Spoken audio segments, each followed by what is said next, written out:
If there is one critique that people are likely to level at Tolkien, it's probably that he's a bit difficult to read. And to be honest, I find it hard to disagree. I mean, The Hobbit is a pretty smooth ride, but once you get into The Lord of the Rings, or God forbid, the Silmarillion, it can feel a little bit more like you're reading a history textbook than a fantasy novel. And I think a lot of this stems from the way that Tolkien uses names. Every single place on the map has at least 2 titles to it. Every person has a few alternate identities. I mean, even just Gandalf uses Gandalf, Greyhaim, Old Greybeard, the White Rider, Mithrandir, Olorin, and to be honest, I could go on. It makes the text clunky to read and the facts hard to remember, and yet I would argue that these names are at the very heart of what makes Tolkien's stories and world work. So today, let's talk about Tolkien's names and how, without any of us realizing it, they form the backbone of Middle-earth as we know it. What's key to keep in mind here is that Tolkien was, above all else, a philologist, a studier of language. It had been his passion since he was very young, and even as he established himself as an adult as an author and academic, it remained at the very heart of everything that he did. Tolkien's particular focus as a philologist was on Old and Middle English, with some crossover into the surrounding fields of Old Norse and Welsh, and at the time he was one of the foremost experts on these ancient tongues. But Tolkien believed that the study of language, especially these archaic, almost long-lost tongues, was about far more than just translations and conjugations. Almost every extant example of Old and Middle English that we have today comes to us in the form of story, of poetry, of great literary sagas such as Beowulf. Against the popular grain of academia at the time, Tolkien believed that even the most devout of philologists could not set aside the literature contained in these poems if he wanted to study the words that made them up. And vice versa, one couldn't study literature without delving into the words that created it. He found this particularly applicable in the case of names. Unlike other words, names exist in a special relationship to what they refer to. Obviously, one-to-one. If a name exists, it offers a kind of guarantee that what it labels must also exist.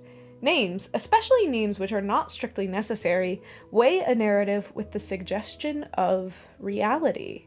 The names that Tolkien found in these ancient texts were far more than just names. They were keys to a larger world outside of these stories, and Tolkien often sought to reverse engineer characters from these names, a sort of literary archaeology in pursuit of what these stories may have originally intended to say. In one of the ancient Norse Eddas, the author lists a tally of dwarves. Among these dwarves are the likes of Bifur, Bafur, Bombur, Nori, Kili, Fili, and Oin. As I'm sure most of you know, these are names that Tolkien would then go on to borrow to include in The Hobbit, reconstructing new dwarven characters from the frame set by Old Norse poets. Nestled among these dwarven names, though, was one that stood out like a sore thumb: Gandalfur.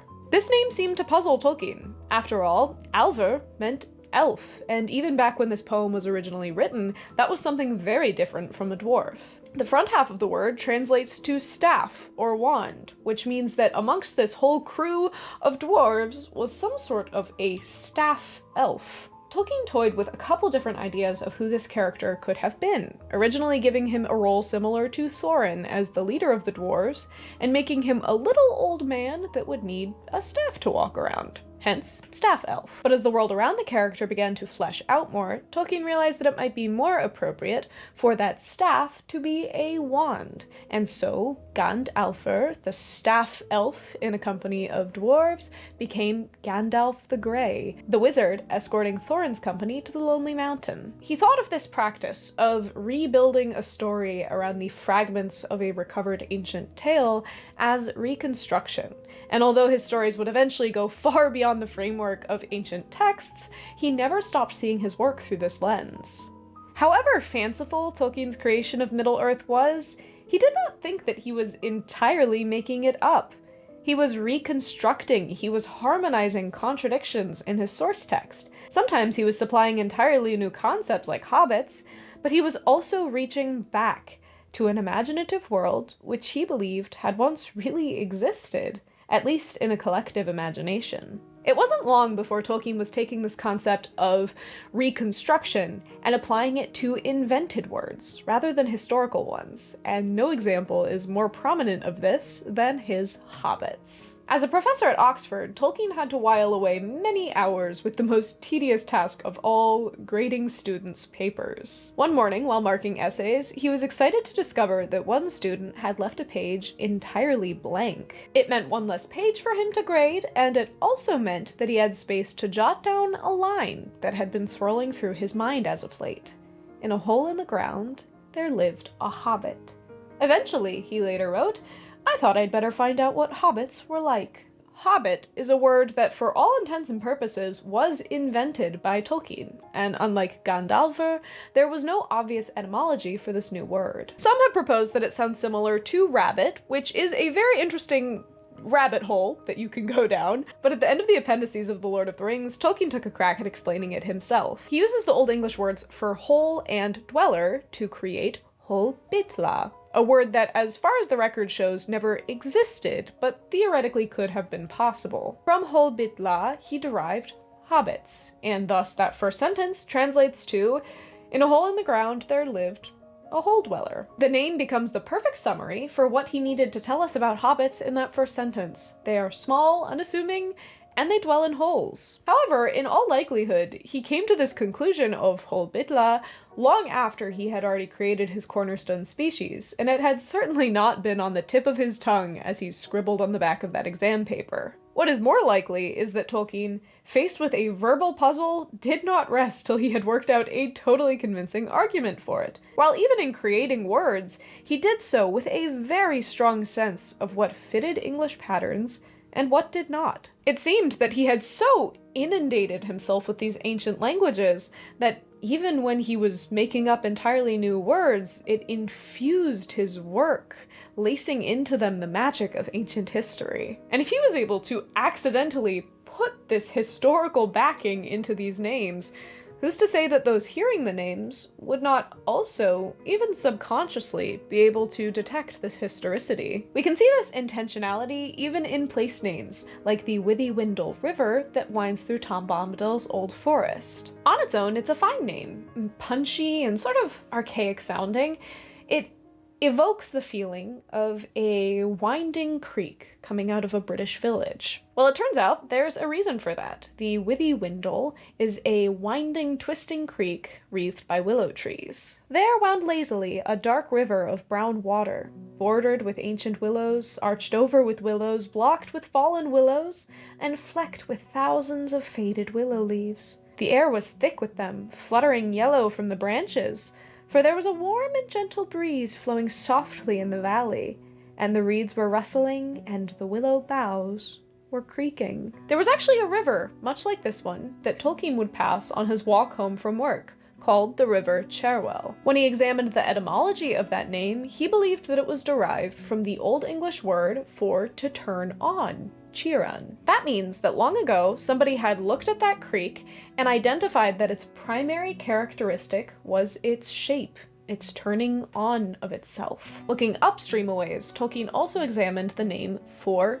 Windsor, which stems from Windels Ora, the place on the winding stream. Thus, he borrowed the Windle from Windsor in order to name a creek that he had seen primarily identified by its winding. He slapped on Withy, which was an ancient term for willows, and thus took shape the Withywindle, a winding creek hugged by willow trees. This isn't something that 99.99% of readers would realize upon seeing that name on the page, but Tolkien believed that on a much deeper level, they would be aware. He thought that people, and perhaps as a result of their confused linguistic history, especially English people, could detect historical strata in language without knowing how they did it. Tolkien relies on this subconscious awareness as a foundational building block of his world. It's the simplicity of the names of the hobbits and the places that they call home that tells us all that we need to know about their character, their rustic lifestyle, their fundamentally English character, and the way that they stick out like a sore thumb in the magical, mystical world of Middle-earth. We can feel in our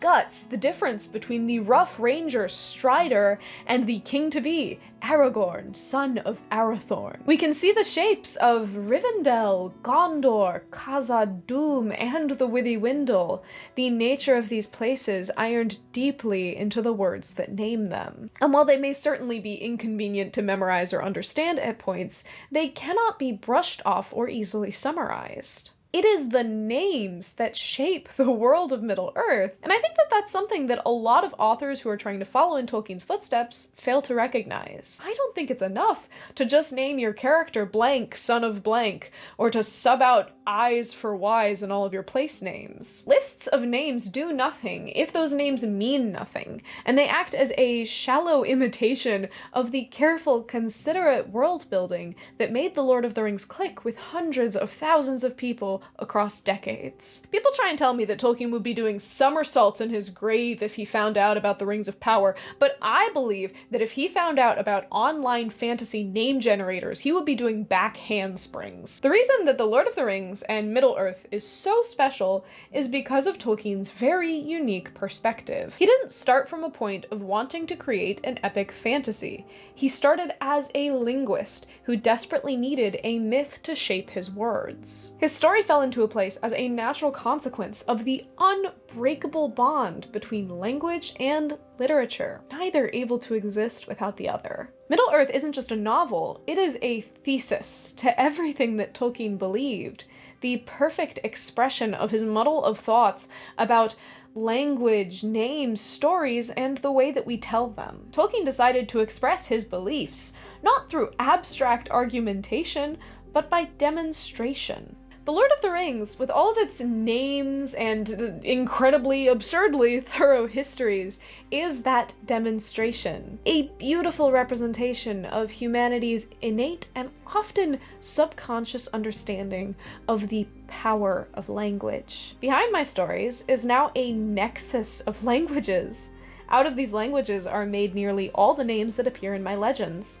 This gives a certain character, a cohesion, a consistency of linguistic style, and an illusion of historicity to the nomenclature, or so I believe, that is markedly lacking in other comparable things. Not all will feel this is as important as I do, since I am cursed by acute sensibilities in such matters. Little did Tolkien know that not only were these sensibilities not accursed, they are the thing that would make him such a unique voice, and the thing that would set him apart as the father of modern fantasy as we know it today. So the next time you're muddling through the Silmarillion, trying to remember who Olorin was and why he's important, or trying to memorize a family tree in which all of the names start with F and all of them contain an umlaut, looking into what these names mean and why Tolkien might have chosen them might help you learn a lot more about Middle-earth as Tolkien intended it. If you couldn't tell by my on-screen citations, I relied very heavily on this book in order to write this video. I haven't fully finished it yet, but Tom Shippey has an absolutely stunning